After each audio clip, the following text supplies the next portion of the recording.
Hello and welcome back to another edition of NXT Out 10 right here on the Wrestle Debate. A big show today, of course continuing with both the men and the women's Dusty Classic, and we've even got the two people who have been going head to head for the NXT Championship recently, Finn Balor and Kyle O'Reilly, teaming up together in the main event. So it should be a really interesting show. Let's get straight into it, and we started off with the quarterfinals of the Dusty Classic, Drake Maverick and Killian Dane versus MSK. Wesley started the first Dusty Cup match of the night of Drake Maverick. Lee was on top really early on, to be honest. Killian Dane tried to get in and eventually did get in after a bit of MSK dominance. He had a bit of a hot tag, but then throughout the break, Wesley managed to demolish Dane and Maverick. Maverick was pelted with a hot series of strikes, and the spine buster, blockbuster combination put Maverick away. I'm going to give this 7 out of 10. An enjoyable match to start off NXT, and I really like MSK already.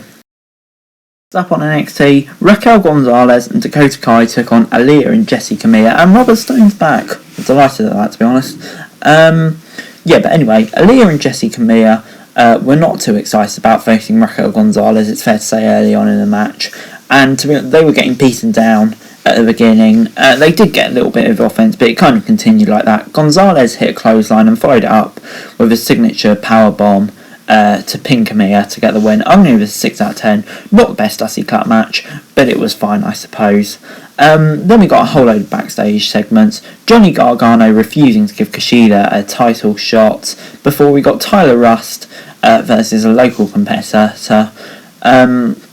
He just overpowered him with ease and just basically destroyed him, to be honest. I'm going to give it a 5 out of 10. It was okay, I suppose. I like Tyler Ruff and especially Malcolm Bivens getting so much TV time. They're great, but there was just nothing of note to say here.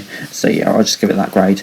But anyway, next up, Finn Balor and Kyle O'Reilly were exchanging rares backstage before we got Kushida and Leon Ruff versus the Grizzled Young Veterans.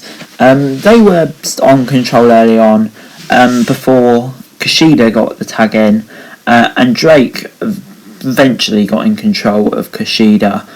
During the break, Ruff was taken apart by the Young Veterans. When we came back from NXT after the break, it just continued to be the same, really.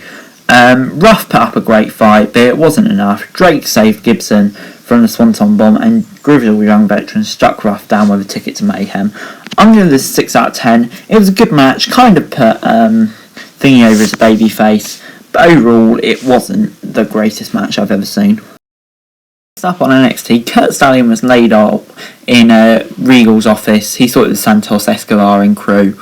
They denied it, and their match was pushed back to next week before Tony Storm went out to the ring to demand a shot at Io Shirai's women's title. Storm said she'd already beaten her before. Shirai moved the ring and said that she was ready for Storm. They came to blows, with Shirai getting the best of Storm before Martinez came to the ring and they destroyed her, and Storm lifted the title to end the segment. It was fine, I suppose. Nothing brilliant. But then we got into Elias Scott versus Bronson Reed.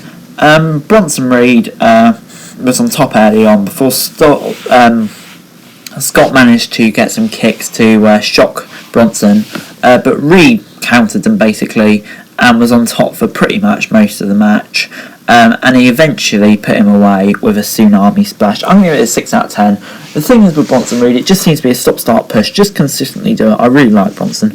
But anyway, it was then time for our main event, Finn Balor and Kyle O'Reilly versus 1-2. Finn Balor took Oney Lorcan down straight away with a busting butcher, but then Kyle O'Reilly came in and Birch managed to get on top fairly quickly, just taking advantage of the draw. Balor eventually made a tag and got back on top. Birch and then got the tag and kind of got on top just as Kyle O'Reilly was getting in. As Birch leapt off Brett's throat for the missile dropkick, O'Reilly caught him in midair for a heel hook to finish, and Birch quickly tapped out. I love this finish, so I'm going to give this match an 8 out of 10. Really good to see the two of them together. And after the match, Pete Dunne appeared, and he was going to argue with Finn Balor and Kyle O'Reilly, and that's basically all we saw from NXT. Overall this week, NXT gets a 6 out of 10 from me. For me, I really enjoyed this week's NXT. It was a good show.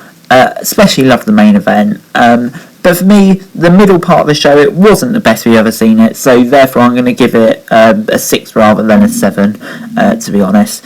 And the winner of the Wednesday Night War for me has to be AEW Dynamite.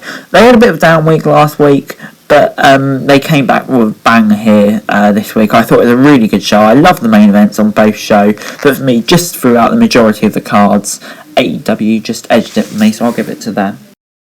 Anyway guys, that's it for this video. Thanks very much for watching. Remember to like, share, subscribe, let me know your thoughts in the comments down below. Remember to follow me on Twitter, link in the description below for daily wrestling news, and subscribe to my other channels on screen right now. That'd be greatly appreciated. Thanks very much for watching. Peace!